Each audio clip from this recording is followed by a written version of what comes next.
ভালো আছিস? হ্যালো, আসসালামু আলাইকুম। This is Sneha. Welcome to my blog. আজকে আমরা ঘুরে দেখবো এসএম সুলতানের বাসা। So let's dig in. কত করে বলি তোমাকে দেখা দাও না, থেকে যাও না। গেট থেকে ঢুকে আমরা ফার্স্টে দেখতে পাই এসএম সুলতানের সমাধি। এসএম সুলতান একজন চিত্রশিল্পী, যিনি জন্মগ্রহণ করেন 1924 সালের 10ই আগস্ট এবং মৃত্যুবরণ করেন 1994 সালের 10ই অক্টোবর। এসএম সুলতান ছিলেন সাধারণের মাঝে একজন অসাধারণ ব্যক্তিত্ব, যিনি বেঁচে আছেন প্রতিটি মানুষের হৃদয়ে। ঘুরে দেখছি এসএম সুলতানের চিত্রশালা।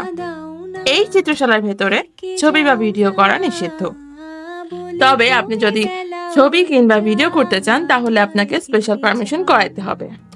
কেন চাও না ধার লেগে হাত যেন কাটে না তোমার, এই ভেবে ভেবে রাত কেটে। সংস্কৃতি মনা এসএম সুলতানের প্রতিটি ব্যবহৃত জিনিস এই চিত্রশালায় সংরক্ষণ করা হয়েছে।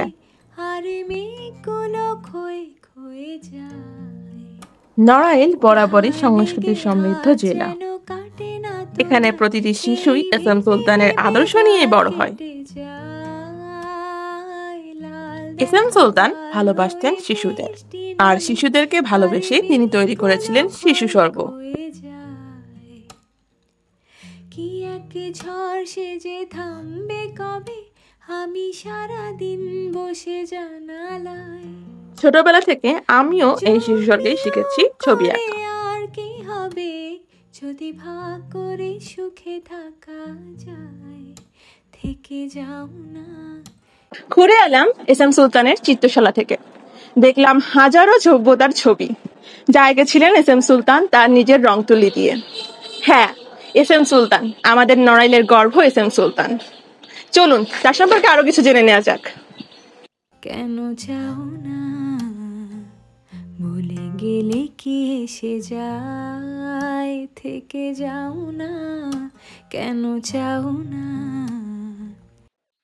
এটি এসএম সুলতানের তৈরিকৃত নৌকা, যেটাতে করে এসএম সুলতান তার শিশুদের নিয়ে যেত ঘুরতে এবং প্রকৃতির বুকে বসিয়ে কিন্তু তিনি শিখাতেন ছবি আঁকা। এভাবে করে কিন্তু তিনি প্রকৃতি এবং মানুষের ভেতরে একটা দারুণ বন্ধন সৃষ্টি করেছিলেন, যা আমরা এখনো দৃষ্টান্ত দেখতে পারি শিশু স্বর্গ থেকে। যায় থেকে যাও না, কেন চাও না, না বেশি দেরি হয়ে যায়। এসএম সুলতানের বাড়ি আসতে কিন্তু আপনারা এনজয় করতে পারবেন এত সুন্দর একটা রিভার সাইড ভিউ, যেটা অবস্থিত চিত্রা নদীর পাড়ে।